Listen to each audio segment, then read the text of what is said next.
এক সুন্দর রাজ্যে থাকত এক ছোট্ট রাজপুত্র, নাম তার আর্য। রাজপুত্রের সবচেয়ে প্রিয় বন্ধু ছিল তার সাদা ঘোড়া মেঘ। প্রতিদিন মেঘের পিঠে চড়ে আর্য ছুটে বেড়াত সবুজ মাঠ আর নদীর ধারে।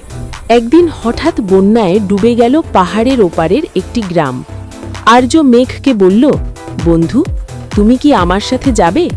ভয় না পেয়ে মেঘ আর আর্য ঝড়া আর কাদা পেরিয়ে ছুটে চলল। তারা গ্রামে পৌঁছে সবাইকে খাবার আর সাহায্য দিল। সেই দিন সবাই বুঝল, সাহস আর বন্ধুত্বই আসল শক্তি। বন্যার পর রাজ্যে আবার শান্তি ফিরে এলো।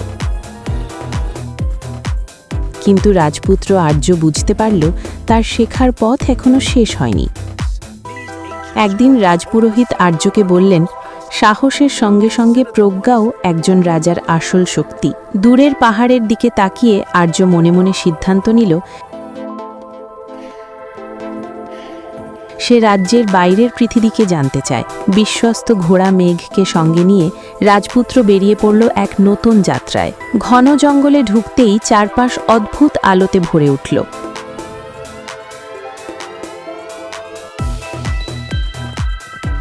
মনে হলো যেন জাদুর কোনো রাজ্যে তারা এসেছে। হঠাৎ একটি গাছের পাশে তারা দেখতে পেল একটি ছোট শিশু একা বসে কাঁদছে। আর্য শিশুটির কাছে গিয়ে কোমল কণ্ঠে বলল, ভয় পেও না, আমরা তোমার পাশে আছি। শিশুটিকে মেঘের পিঠে বসিয়ে আর্য তাকে তার গ্রামের দিকে নিয়ে চলল। শিশুটিকে ফিরে পেয়ে তার বাবা মা আনন্দে কেঁদে ফেলল। গ্রাম জুড়ে ছড়িয়ে পড়ল খুশির হাসি। কিন্তু সামনে পথ ছিল আরও কঠিন। কালো মেঘে ঢেকে গেল আকাশ। ভাঙা সেতুর সামনে দাঁড়িয়ে সবাই থমকে গেল।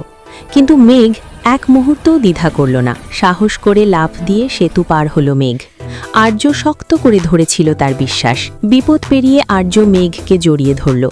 বন্ধুত্ব যে কতটা শক্তিশালী তা সে বুঝে গেল। রাতের আগুনের পাশে বসে আর্য ভাবল, রাজা হওয়া মানে শুধু শাসন নয়, দায়িত্ব নেওয়া। পরদিন সূর্যের আলোয় আর্য যেন নতুন মানুষ হয়ে উঠল।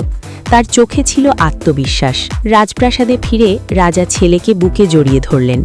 তিনি বুঝলেন আর্য এখন সত্যিকারের নেতা।